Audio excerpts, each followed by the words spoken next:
Hello प्यारे बच्चों, कैसे आप सभी लोग। आशा करते हैं अच्छे होंगे और एंजॉय कर रहे होंगे। एक बार फिर से आप सभी का स्वागत है मेरे YouTube channel Amit Gupta classes में। और आज हम डिस्कस करने वाले हैं class 10th mathematics standard paper के बारे में। आपका 21 मार्च को क्लास 10th के विद्यार्थियों का पेपर खत्म हो गया है। सारे पेपर लगभग समाप्त हो गए। इंटर के कुछ एक दो पेपर बचे होंगे कॉमर्स वालों के, तो वो भी जल्दी समाप्त हो जाएंगे।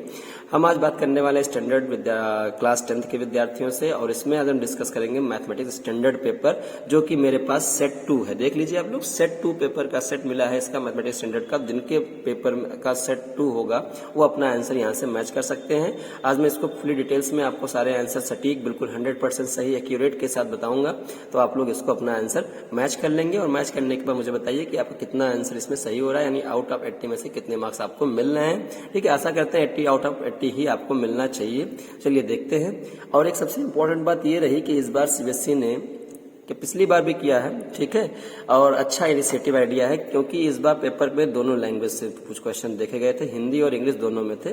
तो बच्चों अगर इंग्लिश में प्रॉब्लम होती है, लैंग्वेज अच्छे से कमांड नहीं है इंग्लिश का, तो वो हिंदी पढ़ करके भी क्वेश्चंस को सॉल्व कर सकता है। तो ये बेनिफिट बच्चों को इस बार सीबीएसई ने दिया, जो कि अच्छा है। ठीक है, तो चलिए इस पर डिस्कस करते हैं और कौन सा आंसर कैसे कितना है, कैसे कैसे है। बिल्कुल 100% एक्यूरेटी के साथ आपका क्वेश्चन का सारा आंसर है। आप लोग इसको जल्द से जल्द मैच कर लें और वीडियो को पूरा देखेंगे। चलिए ठीक है, तो मेरे पास स्टैंडर्ड मैथमेटिक्स, ठीक है, जो क्लास 10th का पेपर है उसका सेट 2 है, बच्चे के द्वारा प्राप्त हुआ था। कुछ सेट पेपर मेरे पास बेसिक के भी हैं, तो उसको भी हम डिस्कस करेंगे। ठीक है, स्टैंडर्ड का मुझे एक ही पेपर मिल पाया था, और भी जैसे ही मिलता है मैं आपको उस सेट के भी प्रश्न पत्र को देख करके आपको सॉल्व करवा दूंगा।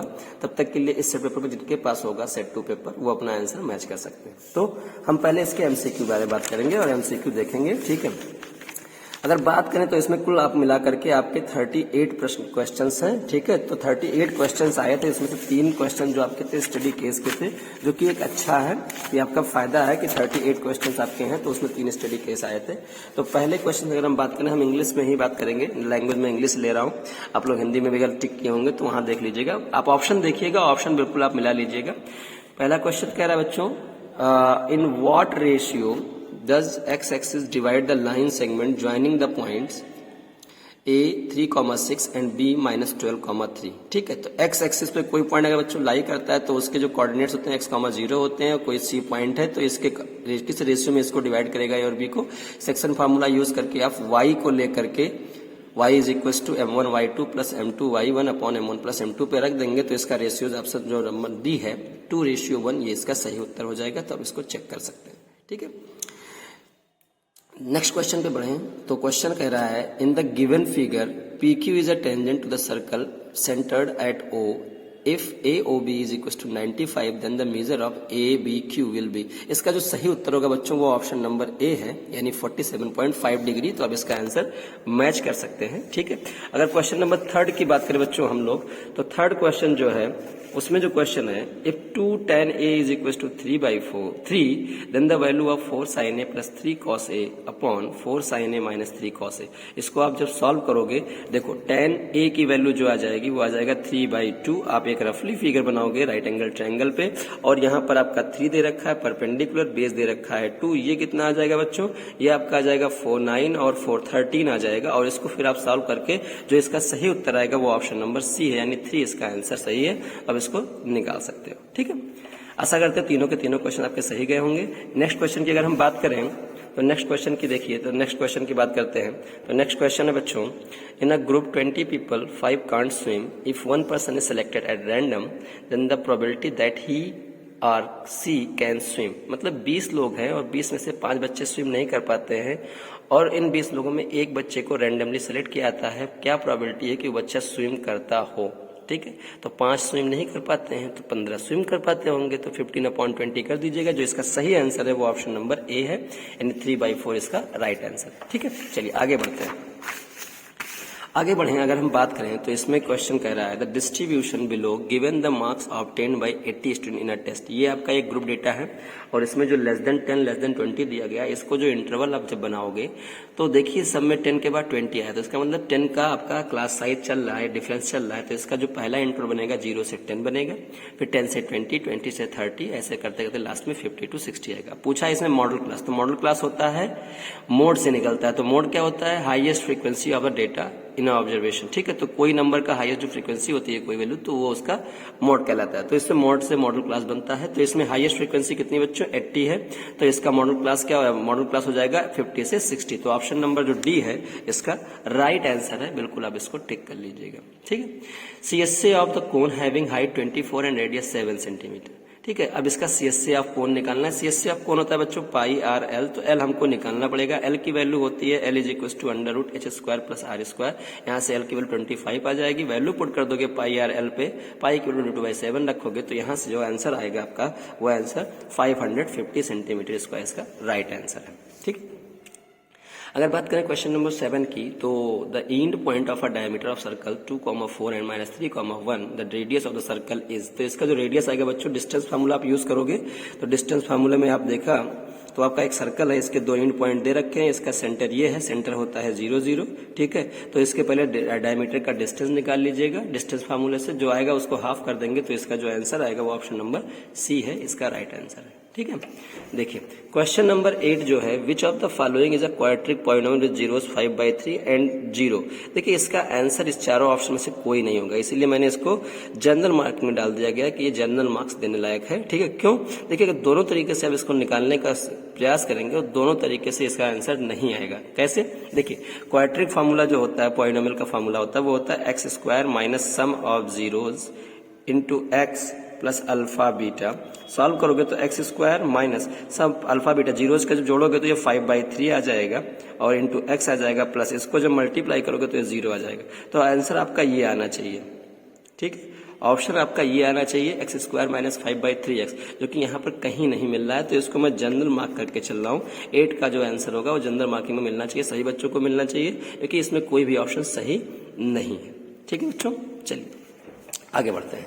इसमें पूछा था graph of a y is equal to px given for the polynomial px the number of zeros of px can graph. Graph में मैंने आपको ऑलरेडी पढ़ा रखा है, ग्राफ में कैसे इसके जो जीरोज निकाले जाते हैं। जीरोज हमेशा एक्स एक्सिस पे पॉइंट जो होते हैं वही निकलता है, तो इसका ऐसा ग्राफ जब दिख रहा हो तो उसके एक जीरोज होंगे। Option number B is correct, ठीक है।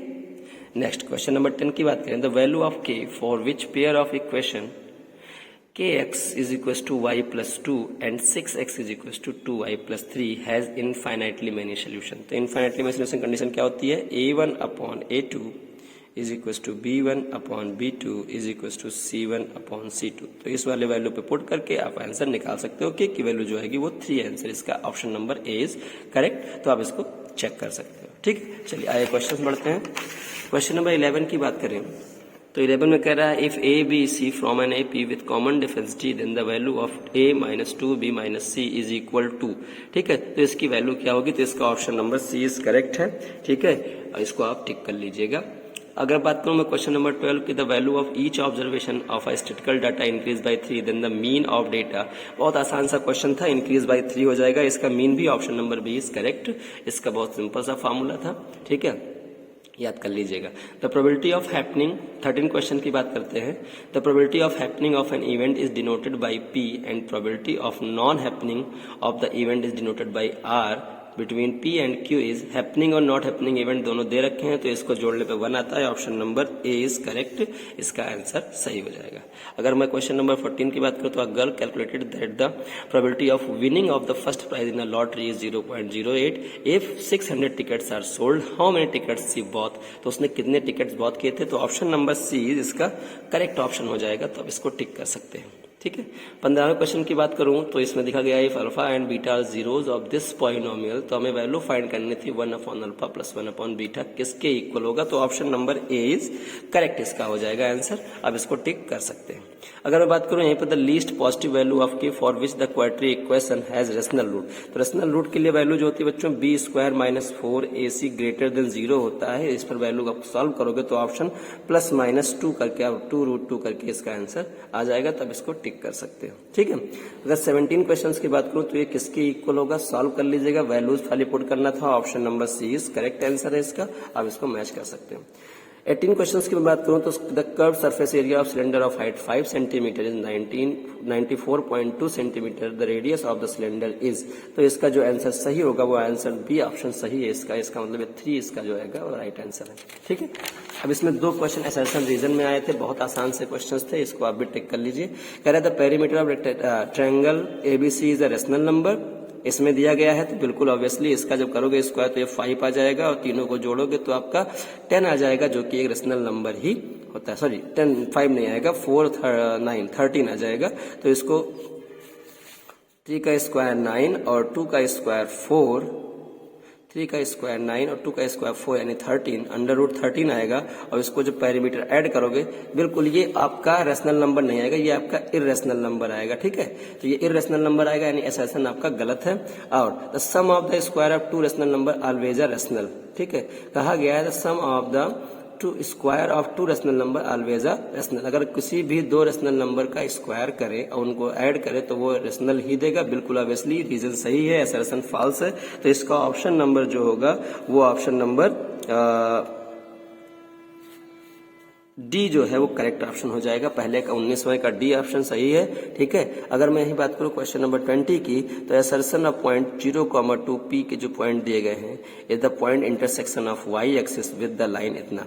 तो आप पॉइंट को रख के सेटिस्फाइड कर लीजिएगा और वाई एक्सिस पे इंटरसेक्ट कर रहे हैं, बिल्कुल बात सही है। यहाँ पर एक्स एक्सिस की वैल्यू 0 दे रखी है तो ये बात सही है, ये सही होगा। और distance of the point 0,2 from the x axis is 2, x axis से जो इसके पॉइंट्स का डिस्टेंस होगा वो 2 होगा, ये भी बात सही है। तो दोनों ट्रू है, लेकिन ये इसको करेक्ट एक्सप्लेन नहीं कर रहा है, तो इसका ऑप्शन नंबर जो होगा बच्चों वो ऑप्शन नंबर बी इसका करेक्ट हो जाएगा। ठीक है, तो इस तरीके से आपने 20 क्वेश्चंस जो है एमसीक्यू के वो मैच कर लिए होंगे और आप बताइए कि आपके 20 में से कितने क्वेश्चन एमसीक्यू के सही गए हैं। ठीक है, तो ये मैंने 20 क्वेश्चन आपके एमसीक्यूज करा दिए हैं स्टैंडर्ड, जिसका पेपर का सेट हमारा 2 हमारे पास है।